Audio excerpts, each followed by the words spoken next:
بسم الله الرحمن الرحيم. الحمد لله رب العالمين، والصلاة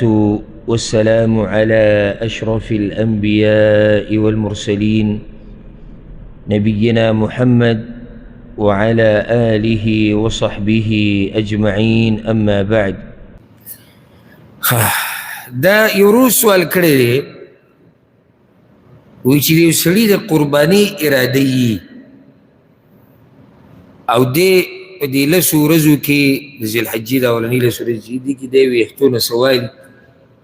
نو کفارې سره دا سوال بار بار کېږي او ما یې جواب هم څو پیرې کړی دی. اول خو دا خبره یاده کړي چې کله د ذوالحجې د میاشتې سپومۍ ولیدی شوه او د چا د قربانۍ اراده یي نو د قربانۍ د کولو پورې د څاروي د حلالولو پورې به دی د نوکونو نه او د ویښتو نه سنایي. وجه د هغې څه ده؟ وجه دا دی چې دی دلته مشابهت کوي د چا سره؟ حاجیانو سره. حاجیانو باندې هم پابندي لګېدلې ده. نو چې په حاجیانو پابندي لګېدلې ده دم د هغه رونو سره ځان یو شان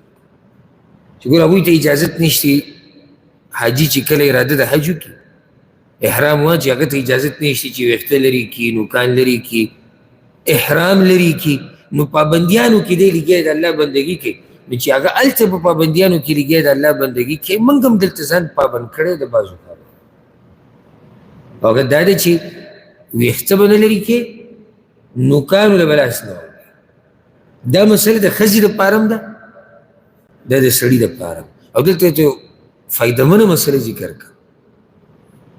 آیا دا د ټولو دپاره دا حکم دی د ټولې کورنۍ دپاره که نه څوک چې دا قرباني کوي د هغه دپاره؟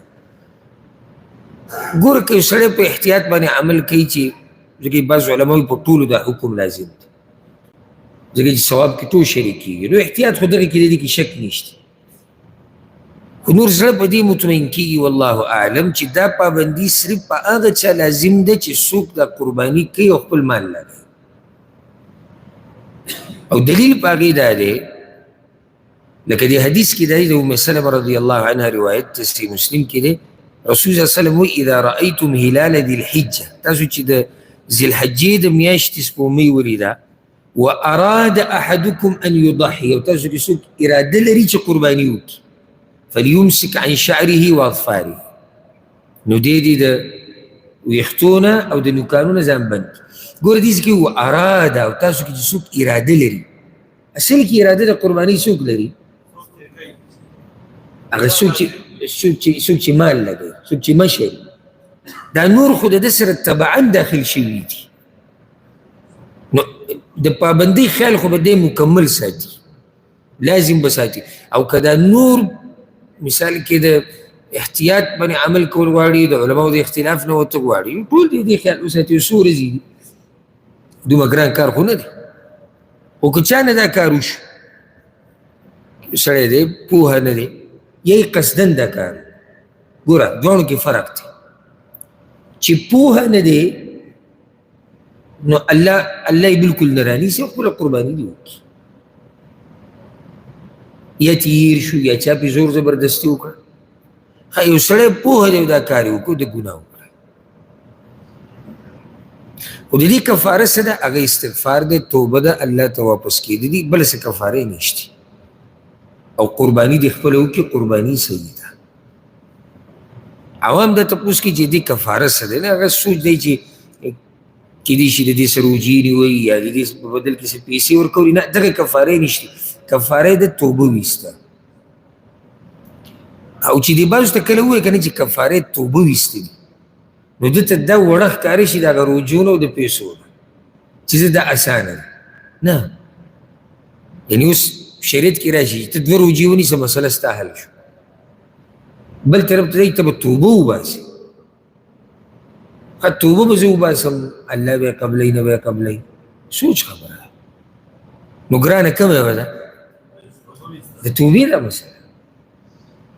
دنه د الله نافرماني شوې ده د هغې به دې توبه وباسي استغفار به وکړي معافي به وغواړي بیا به دې ته نه واپس کېږي او خپله قرباني دې وکړي قرباني څه ده؟ قرباني صحیح ده او ځان ساتي د هغه نام نهاد مولیانو نه چې هغوی هر ځای کې دې ته ناسي چې د خلکو نه به څه طریقه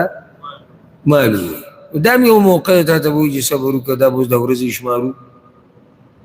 9 ورځې دي د اختر نه مخکې، تا په 100مه ورځ کړې هغوی به 5مه 5 به هغوی به 6000 وباسي چې وایي دا حساب شو. داسې علماو نه ځان ساتي، مولیان عفوا علما مولیان چې به دین پوهه نه وي او هسې پې نیم د ملا پروت او به دغه خلکو ته دا قصې بیانوي. دا یو وخت کې که تاسو ته یاد وي د روژې کې دا مسله چا مشوره کړې وه د بعضو چې کم سړی مسافري نو دی چې سرسایه وباسي د بچو دپاره نو دی به پیسې د هغه ملک را لېږي کوم ملک چې هغه اوسېږي. اورېدلې مو دا مسله که اوس دا مسله د دنیا په یو کتاب کې نشته. زه ځان له دومره حیران کړی وم او هسې مې پسې دا کتابونه وکتو او په دې نېټ کې مې سرچ وکړو. ښه ما صحیح د مسله خو کمزوري وم، هسې ګورم چې دا چې د چا ذکر کړی دی د پخوانو علماو که نه کېدای چې د یو عالم چې د کتاب کې کتلي او بیانوي، خو یو ځای کې دا پیدا نه شو. بیا ما سوچ وکړو دا چې د چا بیان کړې ده او سرسایه خو که ستاسو ته خیال وي نو هلته اکثر صحابیات سې ویلي، استاد جي ویلي، نو چې بهر کم وي ریال ډالر کې درهم دینار کې به راځي نو د دې به زور لږ ډېر د دې به زور سي هغه به لږ ډېر دی. د دپاره به دغه فتوا پکار ده چې کم سړی بهر اوسي او پته نه شي دا فرق به کوم کړی چې بچي بالغان او که نابالغه خو څه خبره وه او دې د دې بچو سرسایه وباسي نو په هغه پیسو کې به وباسي په کوم پیسو کې په کوم ملک چې دی اوسي د هغه ملک په پیسو. دې کې نور هېڅ هم نه و، صرف دې دپاره دی چې ته دا ډالر هلته ولېږې، ریال ولېږې، دینار او درهم ولېږې. نو کوم ځای کې روپۍ او کوم ځای کې ریال، کوم ځای کې ډالر او کوم ځای کې روپۍ. مثال کې 200 روپۍ دي نو 200 روپۍ څه شی شو؟ دې 20 ډالره ولېږي، لوی شی ته جوړېږي. الله دې د داسې خلکو نه موږ وساتي چې زموږ دین هم خرابوي، زموږ مال هم خرابوي او د دې دپاره قسمه قسم ډرامې او قصې کوي. د مخکې ورځو کې یو ځای کې زه ورغلم څه ځای کې تعزیت و،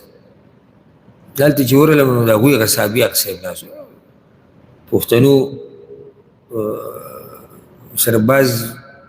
کېدای شي مولیان رانه بعض خفه شي خو زه وبه کړو.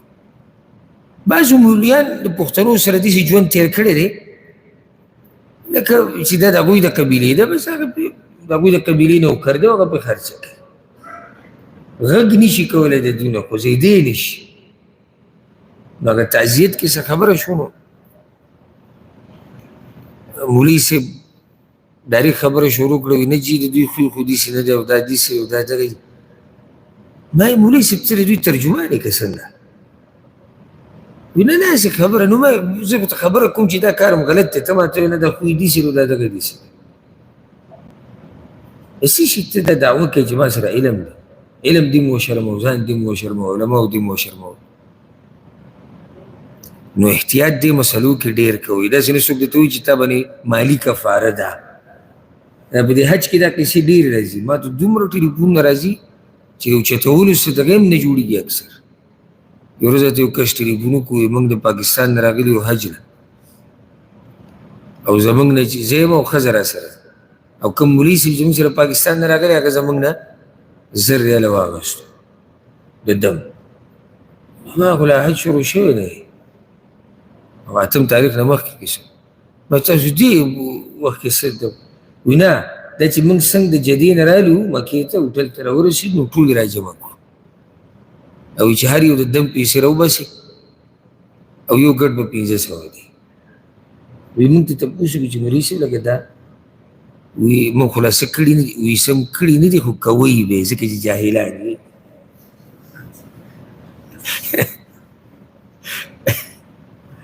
لا کړي نه دي خو کوئ به ځکه چې تاسو جاهلان دي. نو دا ولې د دم دا قصې دې ختمه کړي چې دغه بوج د اوبو نه کم شي. نو دا خو تا هغوی ازاد کړو چې لکه پیسې راکړه اوس به ورځه و چې څه مخالفت کوې. نو الله رب العزت زموږ په حال باندې رحم وکړي.